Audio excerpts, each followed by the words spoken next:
because this perfectly ties into what we did last unit with graphing functions. And it doesn't change when it gets to cortex. It doesn't change when you get to quintix. First things first, what do you have to be able to do to be able to sketch these on your own when these polynomials, when you have a function like this, when it's given in this factored form? So you graph the quadratic, graph the linear, so graph the what? Guys, don't forget, if I were you and you were struggling with this, I would get this Frere model out, which you needed it. Crystalline, you needed this Frere model, right? I would get this Frere model out and I would make a note to myself, hey, I need to graph the factors first. Please. Even if you didn't struggle with it, please make a note of that to yourself. Graph those factors. That you got to do that. If you don't do that, it's going to be real hard to be successful with these. So graph those factors. Okay? Khadijah, where's your Frere models? You need to write down, graph those factors.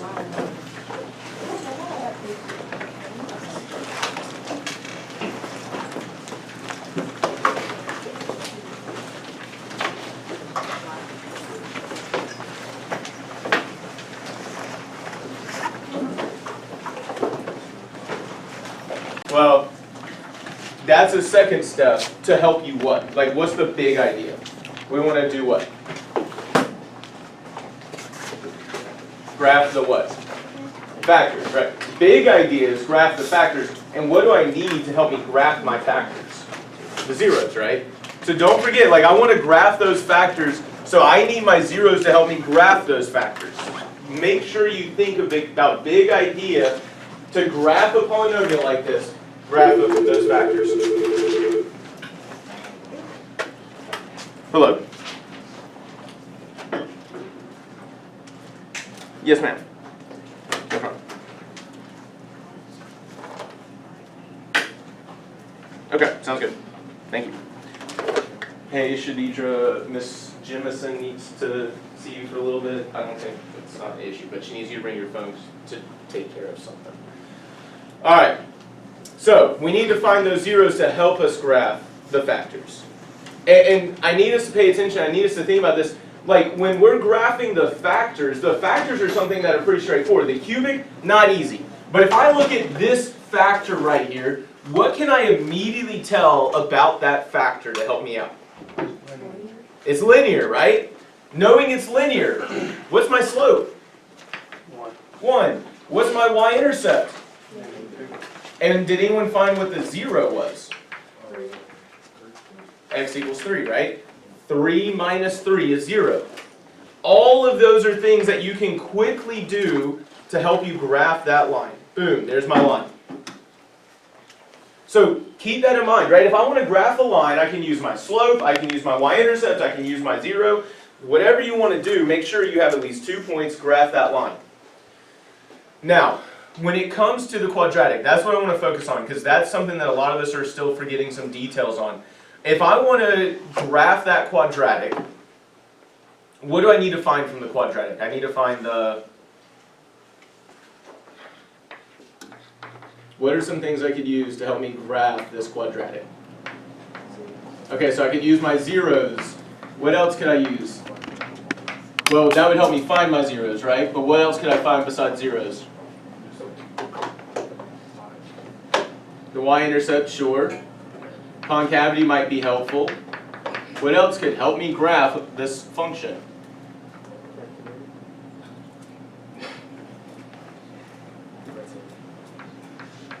Yeah, calculator's cheating. I want you to understand these functions.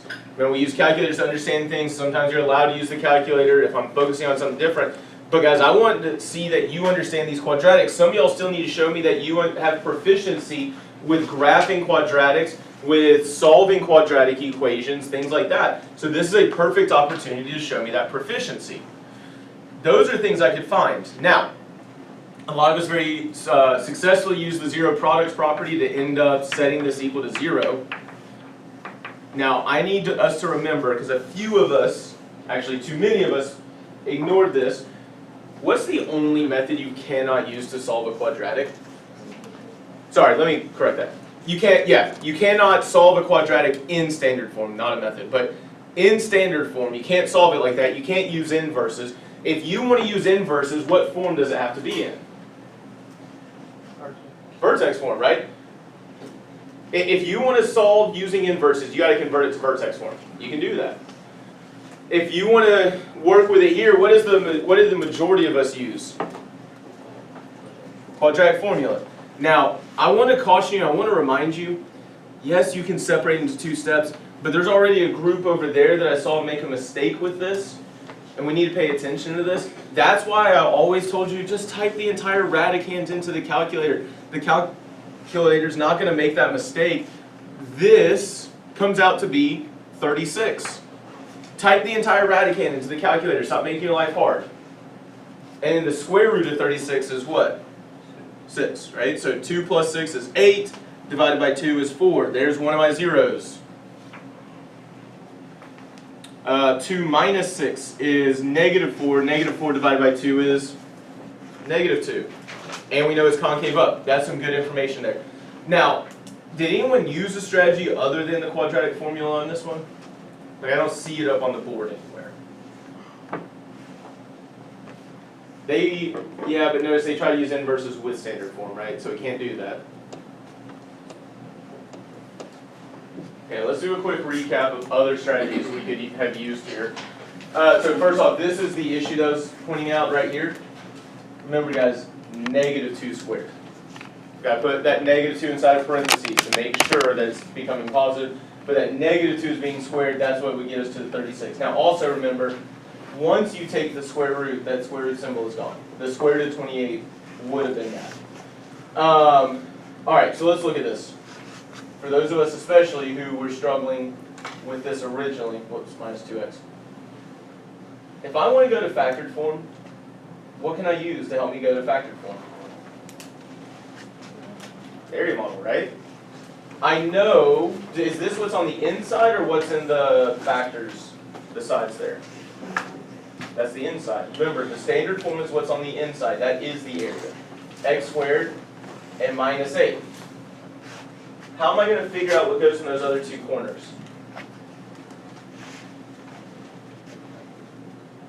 Say again. So we need to find something that multiplies to negative 8, right? A times C, and it needs to add to negative 2. And I always write this out, but you can, if you're comfortable with this, you don't have to write that step out. What can multiply to negative 8 and add up to this negative 2? Negative 4 and 2.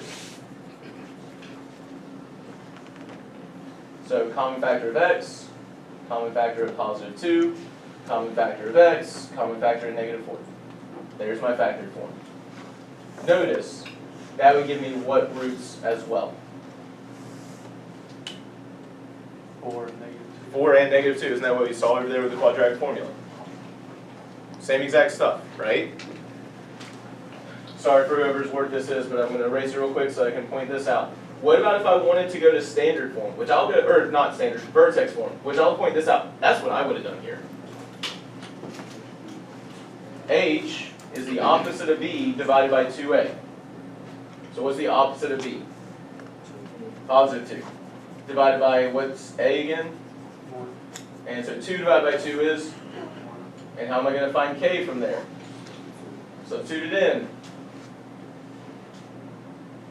What does that give me? Negative 9? So, x minus 1 squared minus 9 equals 0. Notice that also is going to give me my vertex at 1, 9, or negative 9. And you know what I'm going to get when I solve this using my inverses? Any guesses? Probably negative 2 and 4. And if you check it, it's exactly what you'll get. That's why I would have done vertex form here. It would have given me my vertex, it would give me my zeros.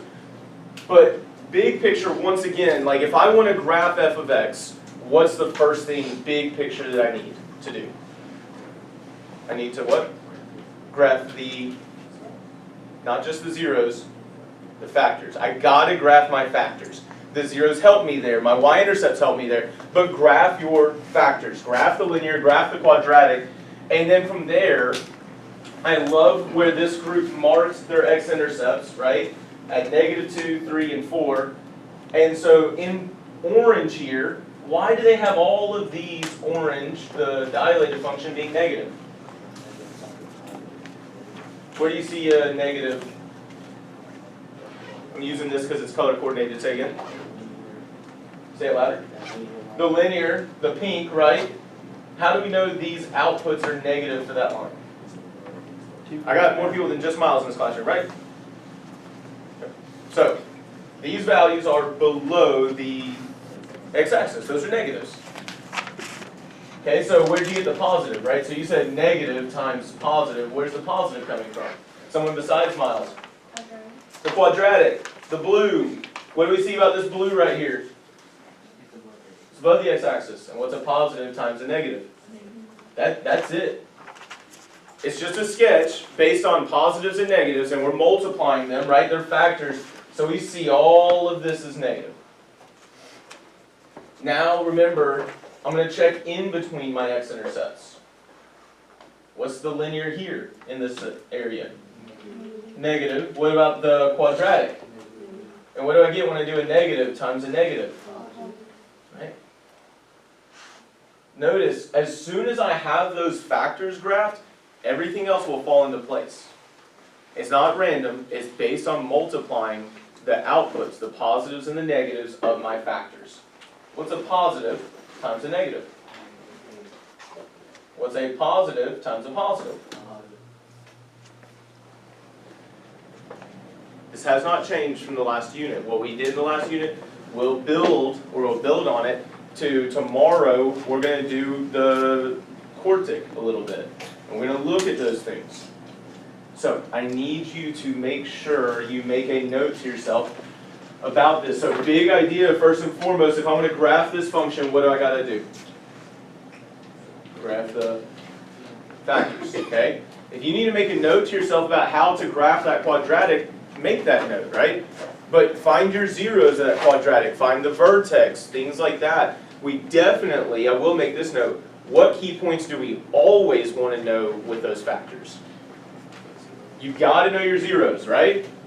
So big idea, graph your factors first, but the second thing here that we got to know is we always need what key points? We need the zeros of the factors. We've got to have the zeros of the factors. And so finally, figure out positive or negative from the factors, positive, negative of the function by multiplying the positive and negative from the factors. That's all it is. You gotta have your zeros once you have your factors graphed and figure out from the factors, are those factors positive or negative? And don't forget that I keep using that word factor because what do we do with factors? We multiply them, right? That's why we're multiplying the negative and the positive, right? We are quite literally multiplying the positives and the negatives. You could get way more accurate and precise and actually multiply the individual y values, but do you want to go through that process? Yeah, it's a pain in the butt. So just focus on positives or negatives. You can get that accurate though. I just definitely would not. Do you want to do that, Mr. Hobby? Go point by point? No. Seems overrated, right? Yeah. That level of precision, we got calculators. I want you to be able to see it and understand things.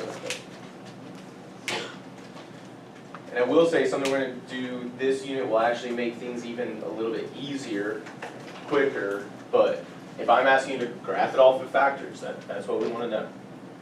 What are your questions before we continue? Davis, you good with all that?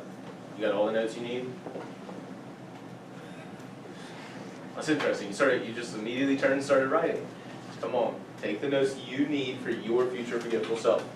It'll take a couple minutes for you to take notes. If you want to ask Mr. Hobby or myself a question, please do that right now.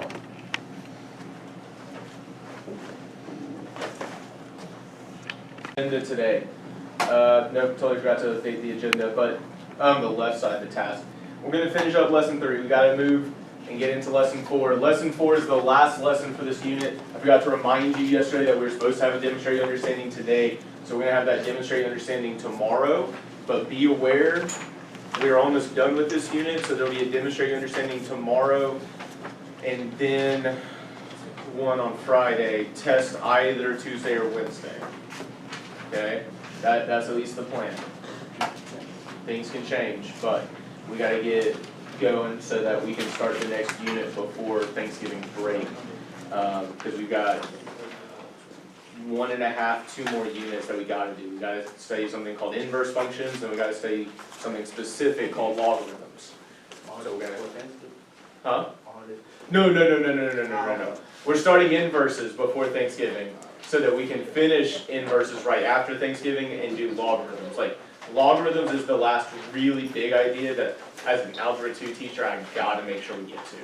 Ideally, we got into trig, but if you take pre-calculus, I do know that this Beasley starts trig from ground up, day 1 up, so I'm okay if you go to Miss Beasley not having done trig. She and I have talked about that in the past. I gotta make sure you know logarithms before you leave this class. Alright, you say you hate trig? Yeah, I have the high No, trig is excellent. Anyways, absolute versus relative extreme, that's where we're starting today. Combinations of x-intercepts. We're going to have to do this a little bit more direct instruction-esque. I'm just going to show you what we're focusing on today. If you look at your proficiency scale, we're going to focus on possible number of x-intercepts based on the equation by using the degree. We're going to look more at building polynomial functions through factors when given specific zeros. A bunch of y'all actually already were naturally doing this on your last test, so that's going to go pretty quickly, but there's a couple of things we're going to update our understanding on, and then we're going to talk about absolute extrema as well. We are also, so identifying relative and absolute extrema. We're going to work on determining possible degree for a polynomial based on the graph, leading coefficient based on the graph, and this is the big one we're about to hit, is intervals of increase and decrease. I think we ended with a practice problem on that yesterday, didn't we? Does that sound right? Okay. So we're going to continue working with that today. We will not get to average rate of change until tomorrow for sure, so we'll get there. But a lot of that lesson we're going to get to. So this is where we ended yesterday, right? What was, I'll put the graph up in a second. I want to just focus on this number 4 really quickly. What was a key word that I use that's not right here to help you remember how to correctly do intervals of increase and decrease? Domain intervals. So that means whatever interval you write has to be using what? Yeah, and so what type of values are you using if we're using domain? X values. The most common mistake students make is that they look at the y values and not at the x values. You've got to remember, let me actually pull the graph up here.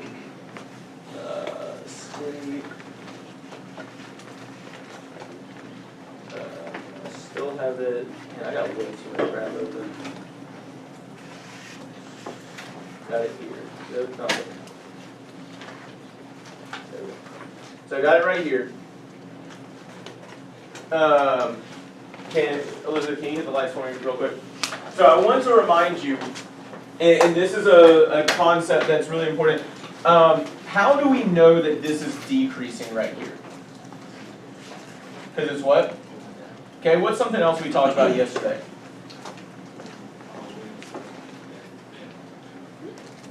Okay. Does anyone remember what I called this line right here yesterday? That was a terrible version of it. Actually, yeah. So I'm going to do it here. See how that line touches at one point? So this is called a tangent line. The main reason I bring this up is, what type of slope does that tangent line have? That's a negative slope. So what is happening if it's got a negative slope? It's decreasing, it's going down. And so I will point this out. I'm not calling the curve a negative slope there because curves can't have negative slopes, but that tangent line has what type of slope?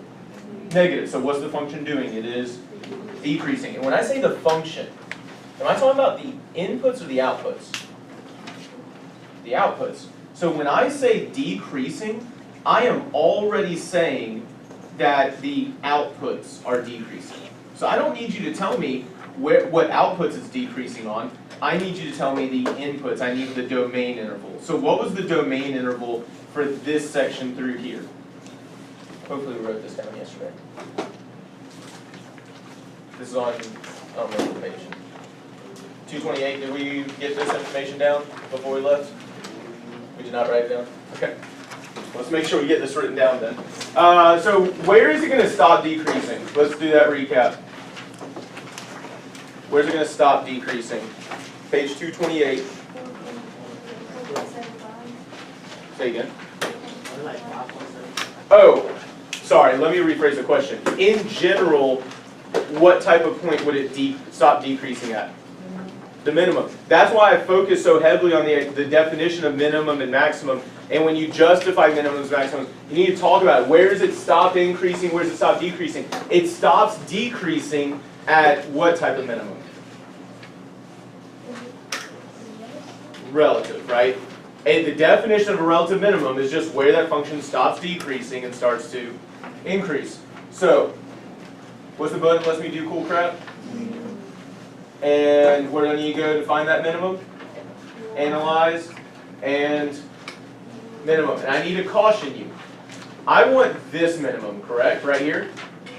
But notice what happens if I go too far this way. See how it's now over here? And that's not even truly a minimum. Your calculator is literally just going to find the lowest y value in that region. So make sure you just go around it. Notice how it highlighted this point now. Okay, there's my minimum. So, where does the function stop decreasing at? Sorry, you know what I skipped? I skipped where it starts decreasing at. What is it?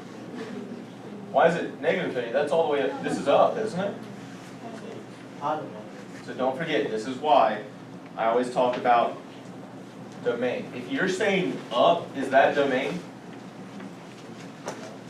Up is my y, my range. But it is decreasing from here all the way through to here, right? So where does it start decreasing? It starts decreasing at negative infinity. Where does it stop decreasing? 5.75, right? It stops at that relative minimum. Okay? And once it stops decreasing, what does it start to do after that? It starts increasing. How do we know, by the way, that this is increasing? That slope of the tangent line would be positive. That's a positive slope, right? So through here, we are increasing. By the way, where does it start increasing? 5.75, right? That's the whole point of the relative minimum. It's where it stops decreasing and starts to, so it starts to increase at 5.75.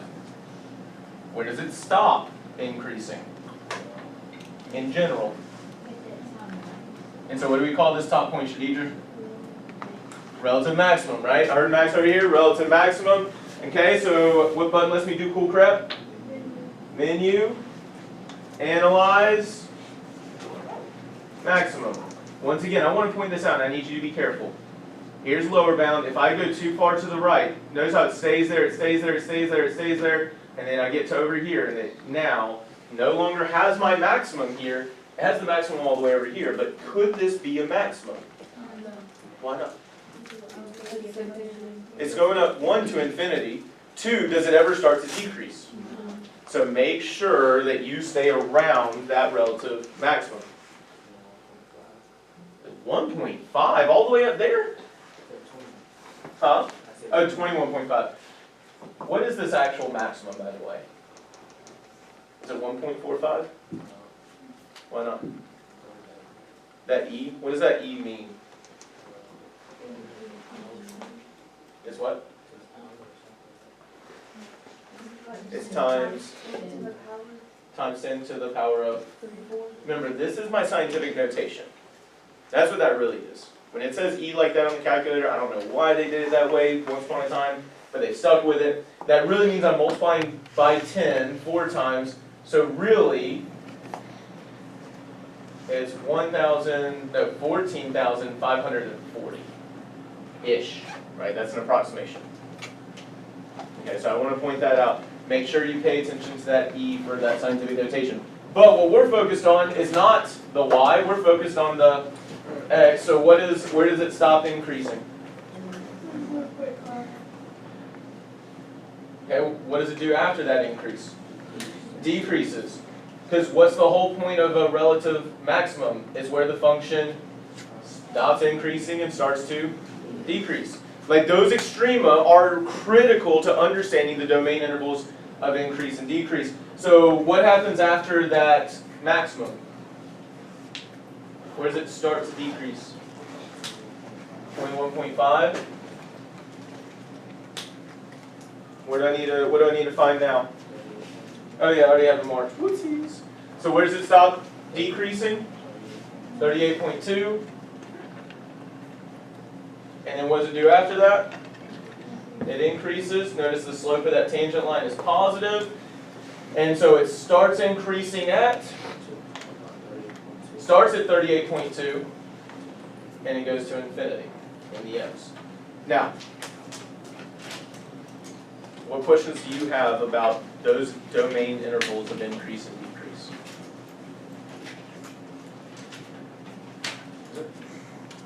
That's a great question. I'm so glad someone else asked that. In a second, when we get up to vertical surfaces, if you want to grab a piece of candy, you can ask that. You can get a piece of candy for that question. Kelly asked, "Don't we need to use brackets?" Say again. Do you said, "Do we need to use brackets?" Yeah.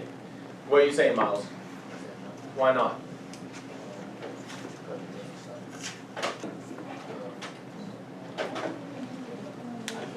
Say again.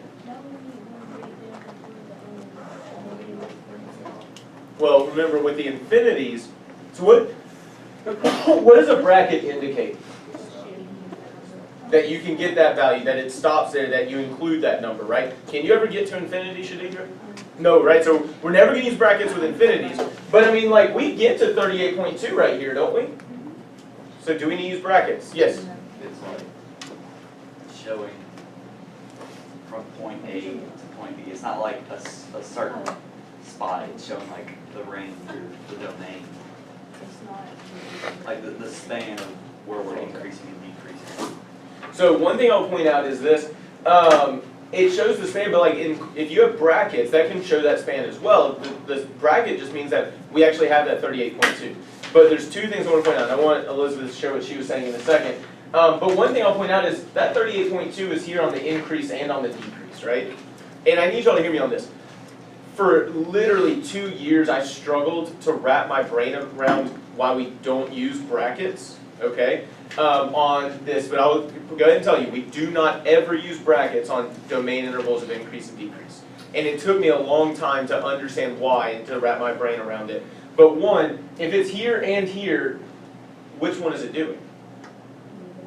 It's neither. So what were you thinking about with that, Elizabeth? The function doesn't like increase or decrease at the extreme. So I'm going to show you something, and Mr. Harvey can attest to this. Yeah, This is going to help you a whole lot when it comes to a calculus concept. Remember, this is decreasing because the tangent line has what type of slope? Negative. The tangent line here has positive, so it's increasing. The tangent line, so that it only touches one point right here, would have a slope of what? So is that increasing or decreasing? It's neither. Those extrema, please understand, have a slope of 0. That's going to be one of those foundational pieces to what you study in calculus. But that's a slope of 0. So it does not increase or decrease at relative extrema. I would probably write that note down, right? We never use brackets with domain intervals of increase and decrease because those relative extrema have slopes of 0, or tangent lines have slopes of 0. They are not increasing or decreasing at those points. Is that what you're thinking about with it? Oh, yeah. Yeah. Took me way too long to make that connection, because my teachers did not teach that. And as soon as I saw it, so we never use brackets on domain intervals of increase or decrease, because extrema are not increasing or decreasing. The extrema are not increasing or decreasing. Slope of that tangent line is 0.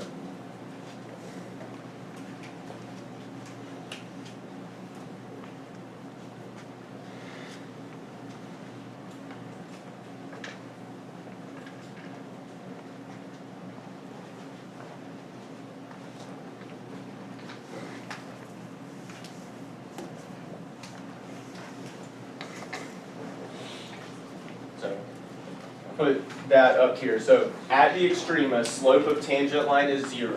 So not increasing or decreasing. So at the extrema, the slope of the tangent line is 0.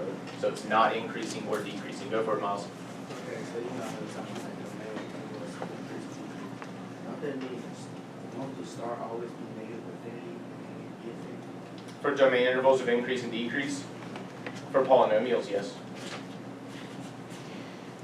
We're going to study a type of function called square root functions.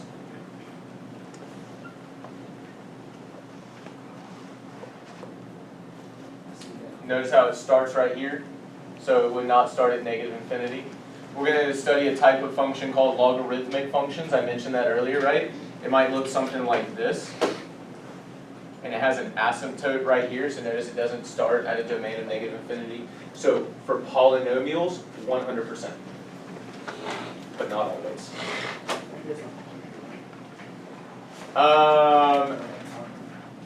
Yes, the square root was on Carnegie Learning when I had y'all doing identifying domain, range, x-intercepts, y-intercepts, etc. That wasn't there. But I didn't have y'all do domain intervals of increase and decrease. What I will say is there's a Frere model associated with it, but there's actually a really good Mathia assignment that I'm going to assign as well that I highly recommend to prepare for your test. Okay. What are your questions up to this point?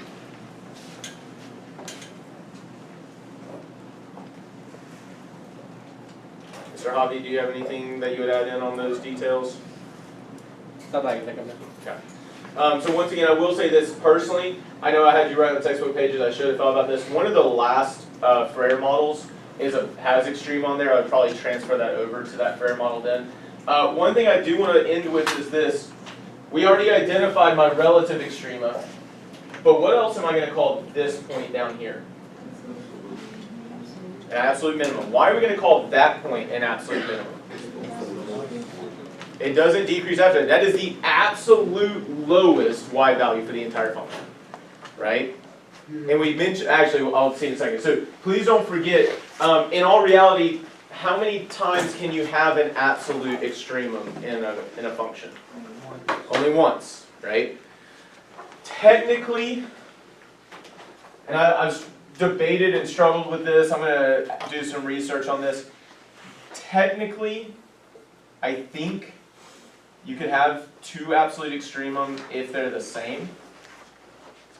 Mr. Hobby, what do you think about that? I think extrema is more about the value of the y rather Right. than how many it occurs. So yeah, you would still say that. And that's what I think as well. Yeah. That's also why I have y'all do a relative or absolute minimum y value at some x value. That's why I don't just write it as a point, because I think that Mr. Hobby, I like that interpretation. I'll use that. It's about the y value, and it's located at an x value. So that is the absolute lowest y. So I do like that explanation of it, so thank you for adding that. Yeah. Okay. So that was number 4. Moving from there, so identify all the relative maximums and relative minimums. Dang, I literally just erased it. That was a goofy move. So page 229, I do want to point out, they define the absolute maximum and minimum in there. I love this definition. I would make a note of this.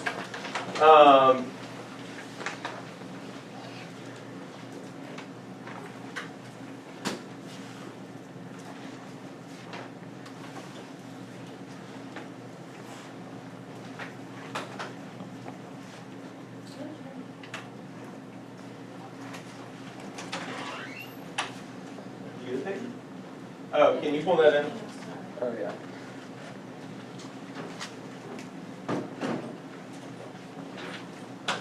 So please note that definition. So relative minimum of negative 311, I'll just leave it there, at x equals 5.75. So remember, this is why I have you write it this way. If you write it as a point, I said I was okay, but write it as a point like that. Negative 2,804, I think.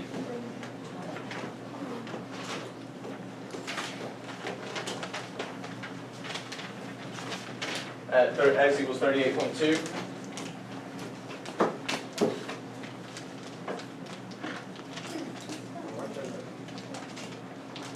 Was it 14,540, I think that we said? Yeah. At x equals, so notice the x is where it's located, right? Maximum or minimum value is the y. So, again, I'll also point this out. Until you learn calculus, you know what you have to have in order to find these relative max and min? You gotta have a calculator, right? So make sure you know how to use the calculator to find those max and min.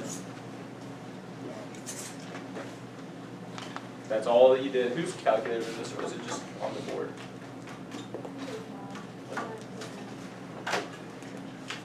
All right. So absolute maximum or minimum. What was our absolute maximum or minimum? We had an absolute what? It was an absolute minimum. And so what was that absolute minimum here? So it's at 38.2, but the 804 at x equals 38.2. Remember, the max and min are about those y values, those outputs. And I think I mentioned this yesterday. I would highly recommend paying attention to this. In order to be an absolute minimum or maximum, what does it have to be first? It has to be a relative minimum or maximum. And that's important because that means can an infinity? No. Ooh, I just realized if we're talking about square root functions, that's not necessarily the case. You're arguing that relative and absolute max can be the same? Yes, but not for a square root function, right?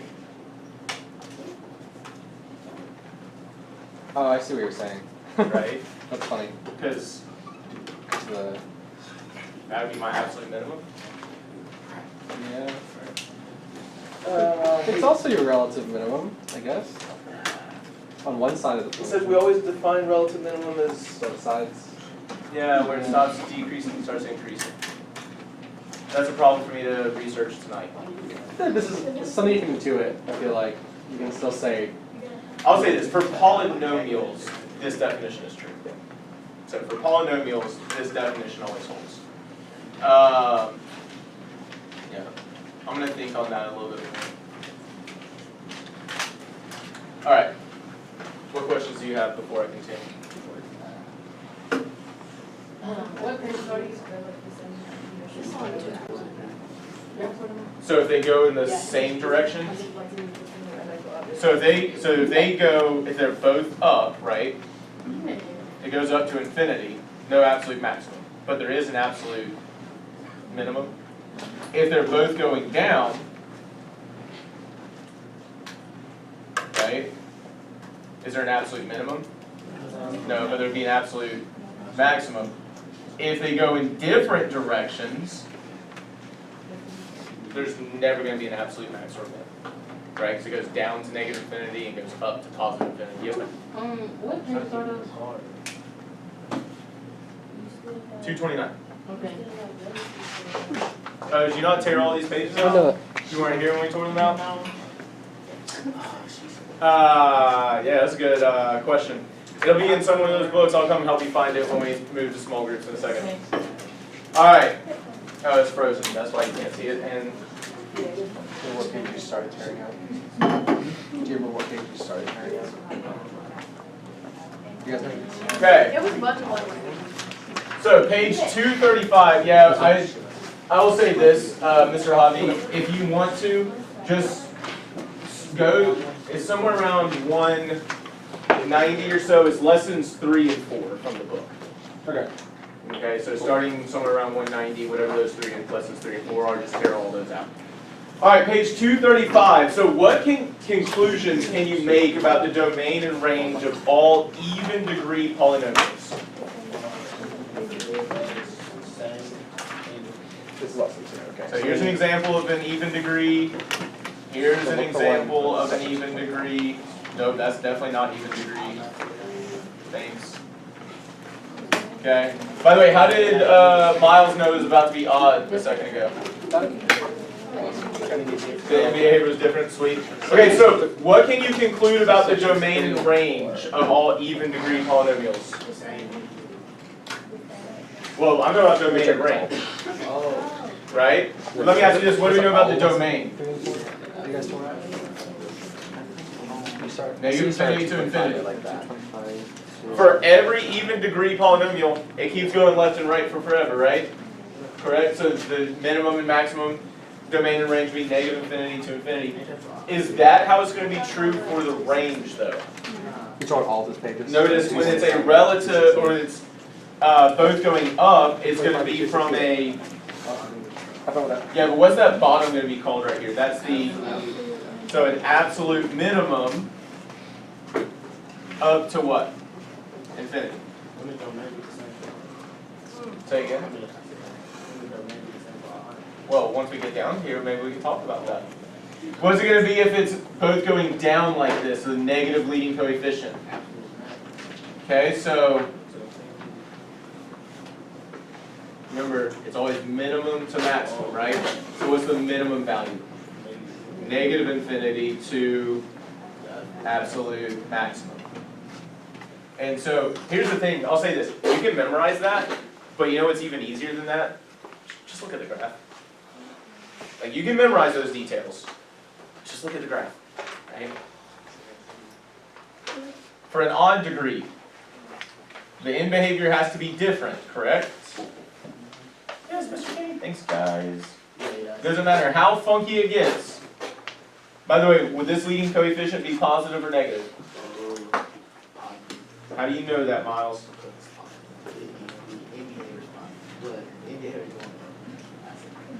That end behavior is going down. That's part of the end behavior right here. There's a left-hand side and a right-hand side. Yeah, it does. It very much counts. As you read from left to right, is that function overall increasing or decreasing? Remember, you read from left to right, don't you, Shadidra? Is my hand going up or down? So is it increasing or decreasing? It's overall increasing, so the leading coefficient is positive. As I read from left to right, overall, is it increasing or decreasing? So the leading coefficient is negative. So keep in mind, that's how we can tell easily. But what's the domain no matter what? Okay, negative infinity to infinity, range. Same thing? Does it ever quit going down? Does it ever quit going down?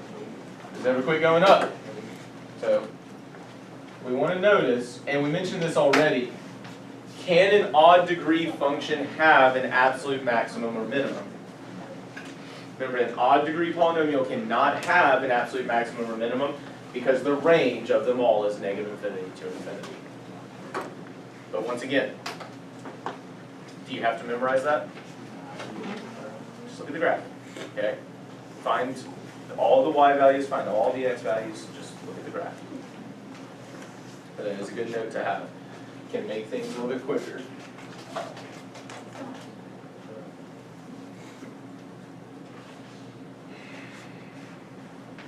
But once again, domain, what's the domain always going to be? Why is that? So graphically, it never quits going left to right, but why does it never quit going left to right?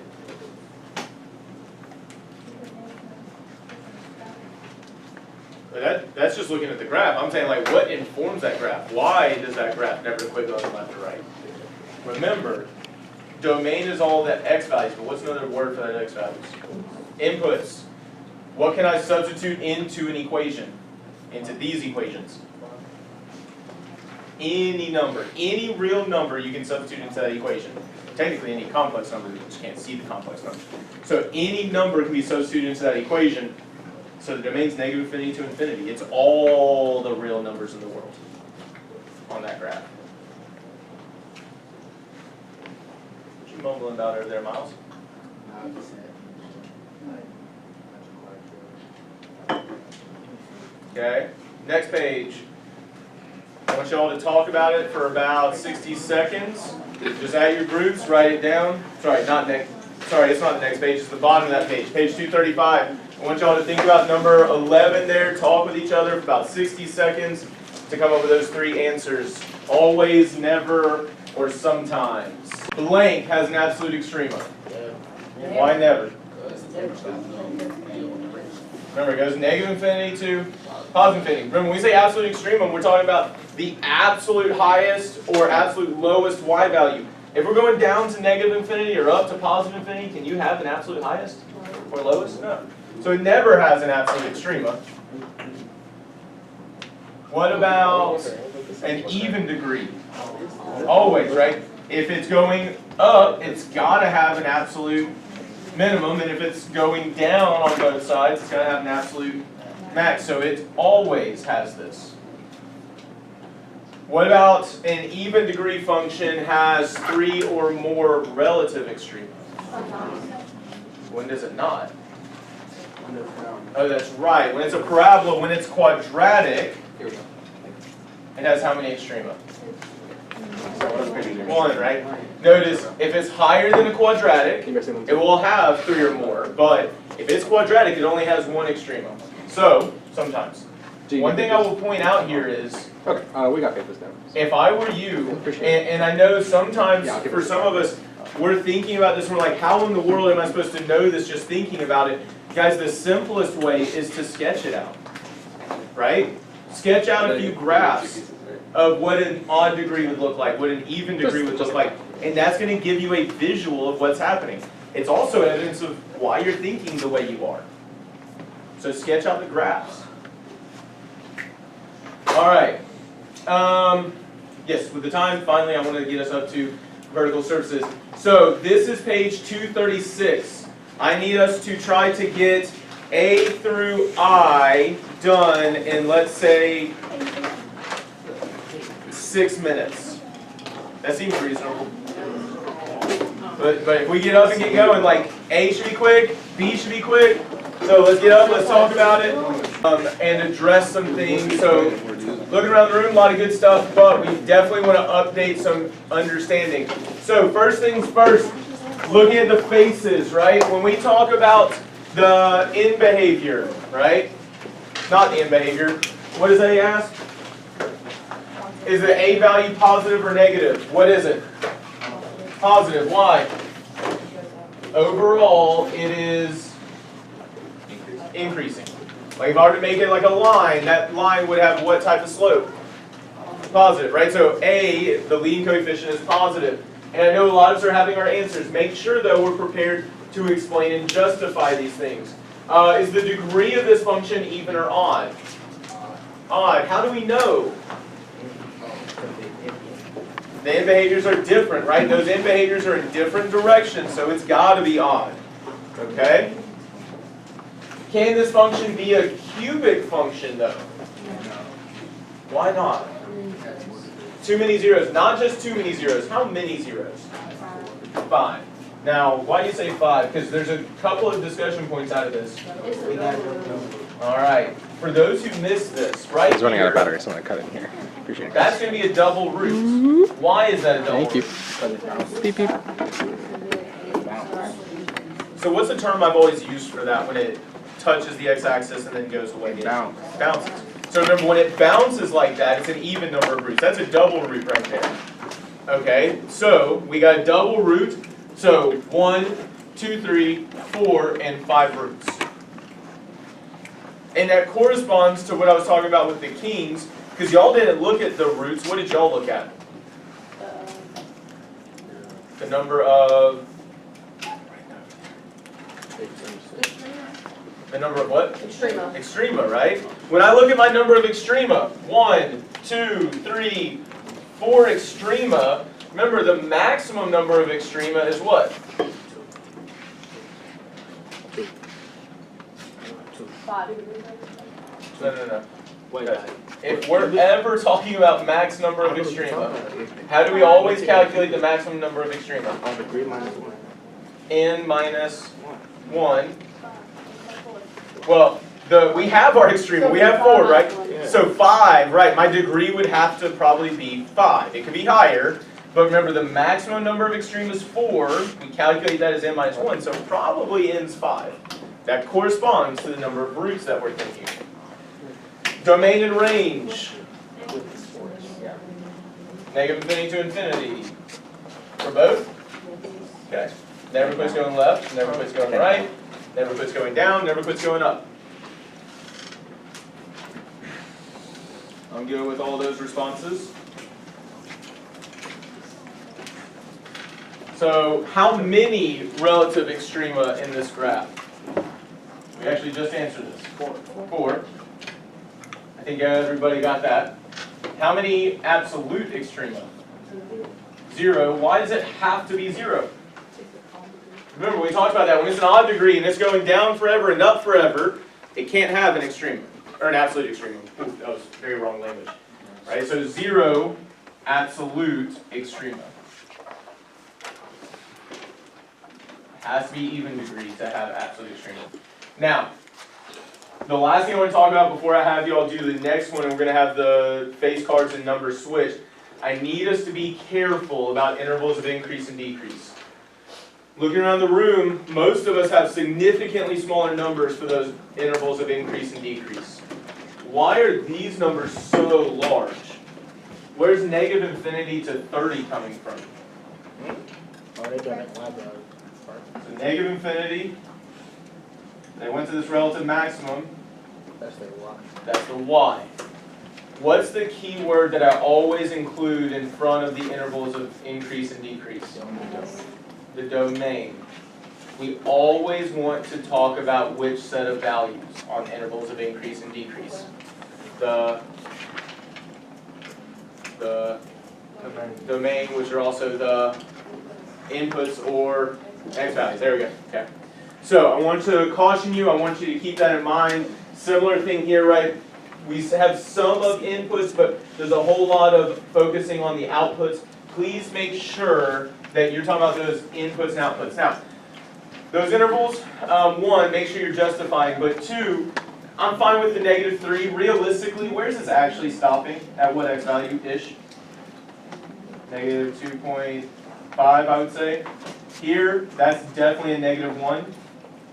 Here, I'd probably estimate it about 0.4. I'd say 0.5. But notice, it's just an estimate. Okay, so those are those x values, those are things with transition. The one thing I'll point out and I want you all to be careful about is y'all did domain a whole lot, but what did you do at the end there? With that negative 70? Was that a domain value? That was the range, right? The y value. So be careful, don't switch, make sure you're getting those key details. I believe this is correct. That looks right.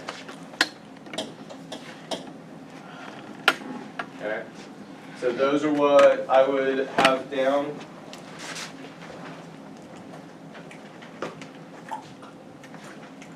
Go ahead and get those notes. Did not get as far as I wanted.